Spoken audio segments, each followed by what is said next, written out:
नमस्कार, स्वागत आहे तुमचं माझ्या ब्लॉगला. आज आम्ही जाणार आहे बाहेर. तोपर्यंत मम्मीने छान असा अप्प्यांचा नाश्ता बनवला. आधी नाश्ता करतो आणि मग नंतर जातो. आता ऊन पण खूप तापत आहे, तर रस्ता पण पूर्ण खाली आहे. म्हणजे आम्ही लवकरात लवकर पोहोचू जाण्यासाठी. गावाकडे आलं की हीच मजा, म्हणजे खूप भारी जीवन जगता येते. लहानपणापासूनच मलकापूरवरून नांदुऱ्याला येताना ही एक्साइटमेंट खूप राहायची की आता आपल्याला हनुमानजी दिसेल.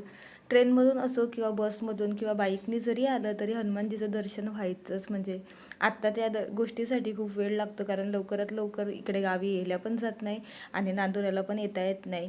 आता बघा आम्ही गावात आलो आणि एवढं मोठं ट्रॅफिक लागलेलं. हे ट्रॅफिक फक्त ट्रेनचं असेल, कारण की ट्रेन जात असेल आणि ह्या सगळ्या बसेस थांबून गेले. जळगाव जामोद साईडला जायचं म्हटलं तर या ट्रॅफिकमध्येच अर्धा तास तरी जातो, कारण ट्रेन जर जात असली तर असंच होतं. नंतर मला यायचं होतं माझ्या मैत्रिणीकडे. तिला काही सांगितलेलं नव्हतं की मी येणार आहे की काय, हे तिला सरप्राईज होतं. म्हणून आरामशीर गेट उघडलं व आत जात होतो. पण एक असा प्रॉब्लेम झाला की माझा मोबाईलच बंद पडला गरम झाल्यामुळे. मग छान तिची भेट पण झाली आणि तिच्या बाबूसोबत पण खूप वेळ खेळली. आता पहिल्यासारखं नाही की आमचं भेट होईल, रोज रोज होईल. आधी रोज भेट व्हायची, आता होत नाही. तिचं पण लग्न झालं आणि मी पण जास्त करून मुंबईलाच असते. पण जेव्हा केव्हा मी गावी येते तेव्हा मी तिच्या भेटीला नक्की जाते. तिच्या बाळासोबत पण खूप खेळते. तो पण असा आहे की तो माझ्याजवळ येतो. नाहीतर काही काही लेकरं छोटे असले ना तर ते येत नाही, मी त्याला जास्त दिसतसुद्धा नाही. मग निघालो माझ्या ताईकडे जाण्यासाठी सुजातपूरला. सुजातपूर फक्त हे गाव नाही तर हे एक आमची आठवण आहे, कारण की या गावात आमचं लहानपण पण गेलं आहे. कारण हे सुजातपूर ताईचं गाव नसून माझ्या मम्मीचं पण माहेर आहे. माहेर म्हणजे मम्मीच्या मामाचं गाव. तिथंच मम्मीची पूर्ण फॅमिली राहायची.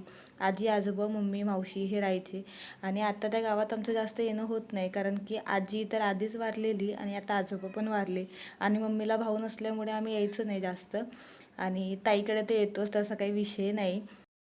आमच्यासोबत ताई पण आलेली नांदुऱ्याला. ती मध्येच थांबली आणि जिजू गेले. तिथं खूप सारे शेत आहेत, म्हणजे चिकूचे झाडं आहे खूप सारे. तर ते चिकू आणायला गेले होते आणि त्यासोबतच आम्ही पण आलो. एवढे मोठे झाडं आहे ना सगळे चिकूचे, आणि तिथं पाणी देणं चालू होतं, खाली पाणी पण वाहत होतं. गावाकडे आले खूप मज्जा येते. आणि आता हे आम्ही तिघंजणं आलेलो सोबत. हा तर रुमाल बांधूनच उभा आहे, अजून पण रुमाल खोलायचं काम नाही, खूपच शांत मारतं. जिजू घेऊन आले पपई. बघा गावरान पपई मस्त गावाकडचे, सगळी ही पपईचीच झाडं आहेत.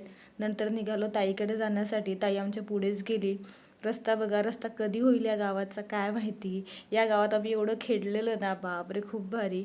घरी आलो, ताई चपात्या बनवत होती, कारण की तिला माहिती नव्हतं की आम्ही येऊ की काय, जेवण करू की नाही. तर तिने छान जेवण बनवलं. आम्ही जेवण करतोय आणि ती गरम गरम चपात्या करते. हेच तू काय बहिणीच्या हातचं जेवण खायचं, दुसरं कोणी देऊ पण शकत. काय आता आज आमची ताई आम्हाला रस पाजणार आहे कॉफी ताई. हे बघा माझ्या दोघी ताई कशी काम करत आहे.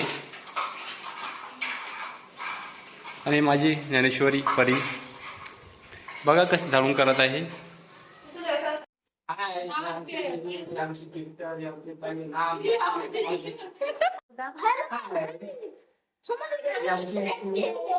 आमची ताई. परत घरी जाताना ना अंधार पण पडत होता. आणि ही बघा महादेवाची सर्वात उंच पिंड किती भारी आहे ना. दुरूनच दिसते ती, एवढी भारी आहे. आणि जवळून तर खूपच मोठी आहे. अंधार पण पडत होता, सनसेट मस्त छान दिसत होता. तर आता आम्ही निघालोय. बाईकवर पण छान वाटत होतं, थंडगार हवा येत होती. चला तर आता आम्ही घरी चाललो, लवकरच घरी पण पोहोचू. असा होता माझा आजचा दिवस. चला तर ब्लॉग आवडला असेल तर लाईक शेअर आणि कमेंट नक्की करा. भेटूया नेक्स्ट ब्लॉगला.